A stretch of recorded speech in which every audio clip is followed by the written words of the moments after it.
Hey everybody, welcome back to the channel. Today's video is the first of a two-part video where we're going to be talking about the Internet of Things, IoT, as some of you might know, the Internet of Things as it relates to the solar shed. Now I have a lot of things that are connected to the internet at this shed that allows me to remotely control and to just geek out and have some fun. As you know, my channel is related to solar power, web technologies, and life stories. And so these two videos are gonna combine two of those topics, solar power and the web technology with the Internet of Things. So if electronic gadgets that are connected to the internet and solar power might be something you guys are into, you're definitely gonna wanna stick around for this video and the follow-up video next week where we talk about all of the other stuffs. So without further ado, let's get started. Welcome to the channel where we talk about solar power, web technology, and life stories. If these are interesting topics to you, go ahead and subscribe and hit that bell to be notified when we have new videos. So again, thanks for joining us, and we hope that you enjoy the video. In today's video, again, the first part of two, we're going to be talking about the internet connectivity that I have here in the shed. Without connectivity to the internet, none of the Internet of Things would work. And so since this is an off-grid solar shed, we have off-grid internet connectivity. So that's the first thing. The second thing that we're going to be talking about are the solar-specific items, such as my MPPT charge controllers that are connected to the internet, my battery monitor that's connected to the internet, etc. So those things are very specific to a solar powered system that I have connected to the internet, making them an Internet of Things. The next thing that we're going to be talking about is the Raspberry Pi and how that works and how that's related to everything internet here in the shed. And then the last thing that we're going to be talking about in this video is going to be the personal weather station that we have hooked up to the shed. So these are going to be fun things to talk about. So let's get right into the internet connectivity here at the shed. Okay, in order to talk about the Internet of Things here inside the shed, we have to talk about the internet connectivity. Now, before we dive into all of this, most of these components I have featured in other videos on the channel, but they're either specific to that device as itself or as a greater picture for the content. And so similar to this video, these are items that I have working with the solar system, but specifically with the Internet of Things. And so we have this device right here, which is a PepWave BR1 Mini. And I have a video, we'll link up to the top here that you can see this device specifically. But this is what connects me to the internet here inside the shed. This is a Wi-Fi router that is run off of cellular technology, cellular data. I just put a SIM card right back in here, and my provider thinks that it's a cellular phone or a mobile hotspot device, and I get internet connectivity to the shed. So anywhere that you would have service with a service provider, this device would work for you and give you internet connectivity to whatever space, whatever location, whatever venue that you have, be it a shed or an RV or a cabin in the woods. As long as there's internet cellular service there with data, this would work. And because it functions like a Wi-Fi router like you would have inside your house, there is a web admin interface that you can look at the devices that are connected. You can set up remote access, you can set up MAC address, all those kinds of things. So it functions just like a normal Wi-Fi router would at your house, but it's all cellular. So without this, none of the other components would work. So this is by far the most important aspect of making the shed internet ready with all of the IoT items and devices that we have connected. So that's our first topic, internet connectivity to the shed.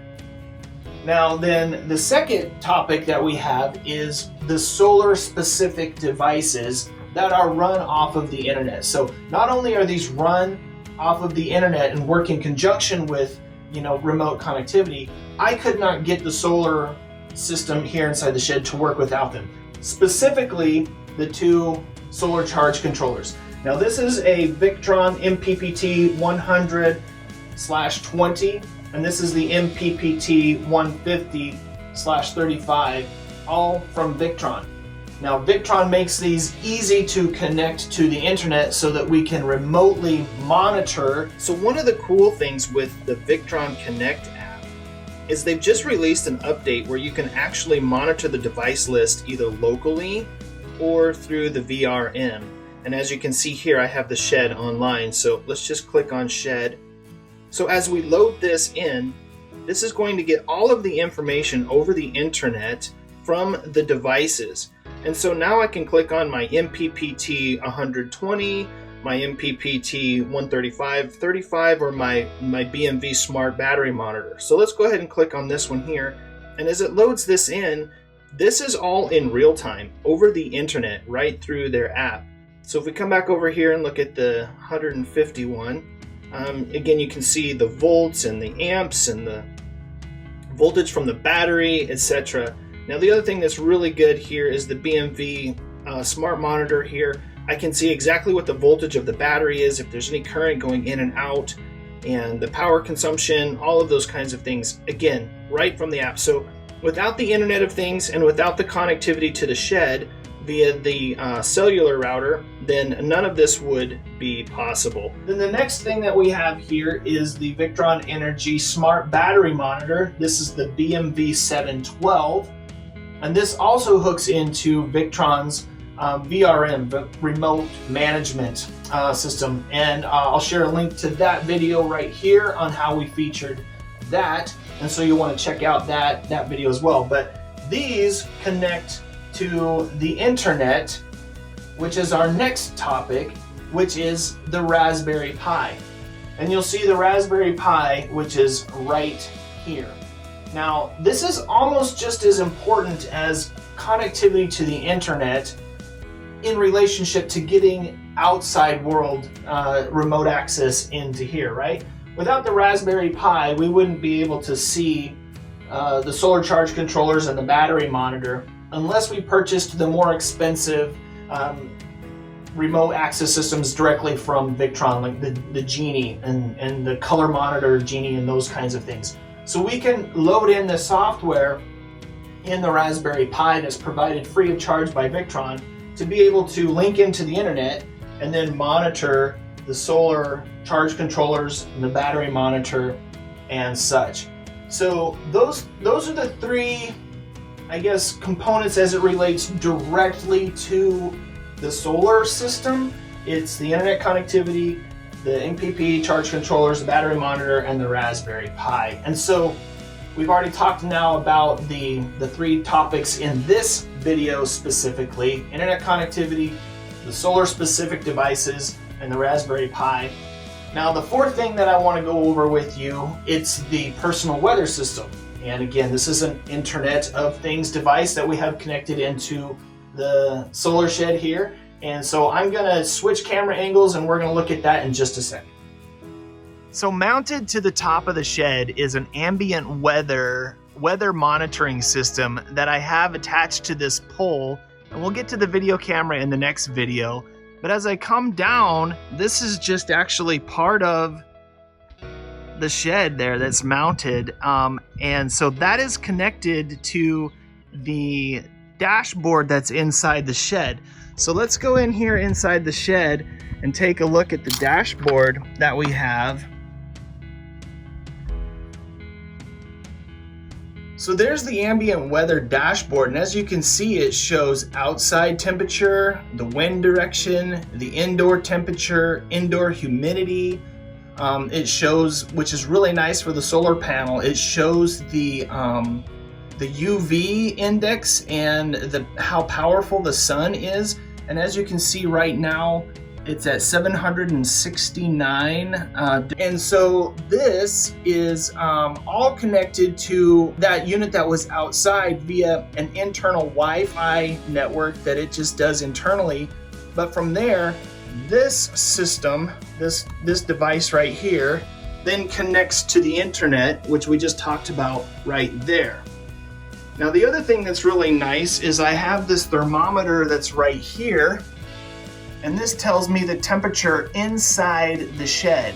So that's where I'm getting that temperature right there, and then the 79 that's right there, that's the temperature that's being read outside. So at any point in time, I can log into the remote system, and I'm going to show you that right now as the screen switches over. And then last thing to show you here on the phone is the Ambient weather app. And so as you can see here, this was updated just 2 minutes ago. We can refresh it and get a more accurate reading. But as I come in here, I can see the outdoor temperature. I can see the wind, any rainfall that we've had. And look, you can even see that there in you can see that in real time there where that moves sometimes, so it's pretty cool in the wind. If we've had any rainfall, any pressure, the outside humidity, the UV index, the solar radiation, yeah, super high. We'll probably get up to 900 here by the end of the day today here in the Phoenix area.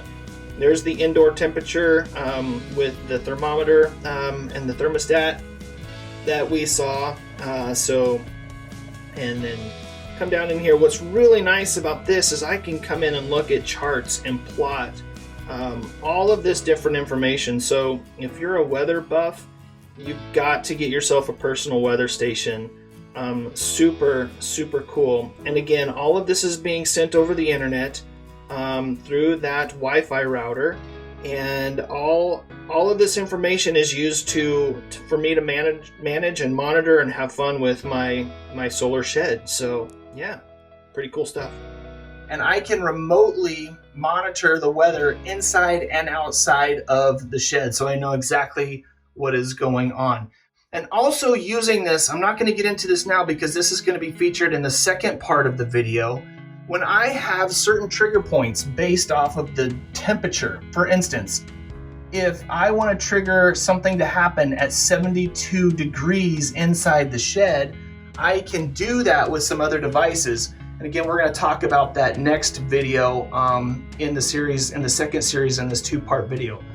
But that right there is the Internet of Things Part 1 and how it relates to the solar shed. Hey, I hope this video was enjoyable to you and that you enjoyed it. Be sure to come and join us for the next video, Part 2 of the Internet of Things here in the shed. And can't wait to go over that. We're going to go over things like lighting.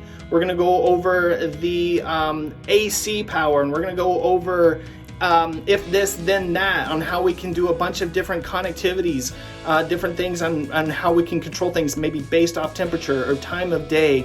And so there's a lot more to come. Anyways, thanks for watching, and we'll talk soon. Bye.